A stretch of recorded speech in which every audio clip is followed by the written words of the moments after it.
palestinienne, ses emplois dans la construction, sa relation.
000 en tout pour cet essai clinique Pfizer, soit environ 2%. Et puis, si à l'époque, parce qu'on ne connaissait pas les effets et l'efficacité du vaccin, cette alerte aurait pu être cruciale, aujourd'hui, avec le recul, elle se dégonfle, selon le professeur Alain Fischer, le monsieur vaccination du gouvernement. Ce qui est le plus important, c'est que les résultats d'efficacité et de sécurité du vaccin, en l'occurrence Pfizer, ont été largement confirmés hors essais cliniques dans plusieurs pays du monde, à commencer par la France, en Israël, aux États-Unis, en Grande-Bretagne et ailleurs. Donc il n'y a pas d'inquiétude à avoir. Aujourd'hui, les études en vie réelle menées en France, par exemple, donc sur des millions de vaccinés, montrent que le vaccin Pfizer protège en effet à plus de 90% des formes graves du Covid. Solène Lehen pour ses précisions.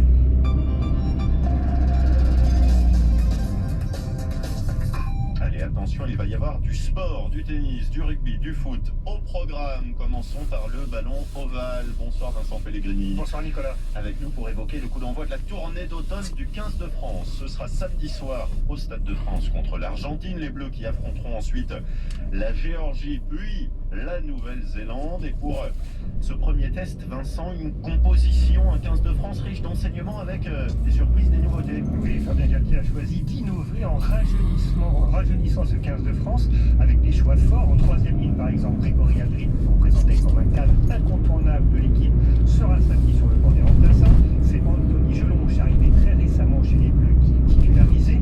À l'arrière, c'est le jeune Perpignanais Melvin Jaminet qui débutera la rencontre, qui sera également d'ailleurs le buteur des Bleus.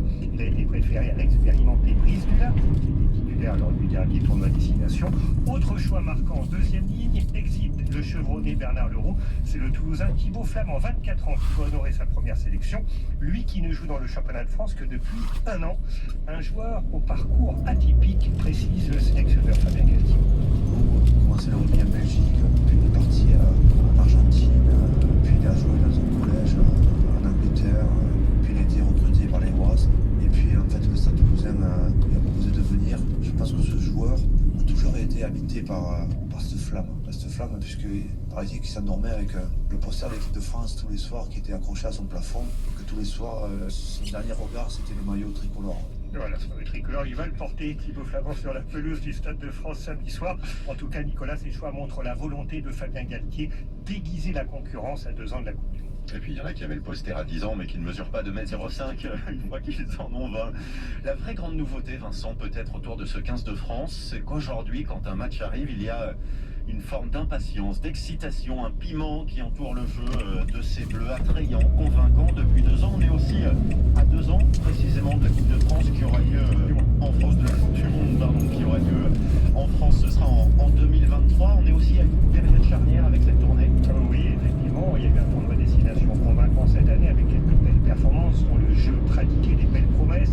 Il y a eu ensuite une tournée en Australie en juillet qui s'est déroulée dans un relatif anonymat avec plusieurs joueurs cadres laissés au repos, mais qui a permis à d'autres joueurs de se révéler. On pense, on en parlait, à Anthony Gelonche, Melvin Jaminet ou Cameron Wauquiez. Il y a beaucoup d'attentes autour de ce 15 de France automnal, notamment autour de ce triangle formé d'Antoine Dupont, capitaine et demi-mêlée, de Mathieu Jalibert, demi d'ouverture, et de Roman Tamac, pouvant replacer au poste de 3 quarts centre. On attend beaucoup de ce trio qui est en pleine forme dans le top 14. Alors vous le disiez, il y aura France-Argentine, France-Géorgie, et en point d'orgue de cette tournée France All Black, le samedi 20 novembre au Stade de France. On aura l'occasion d'en reparler. La dernière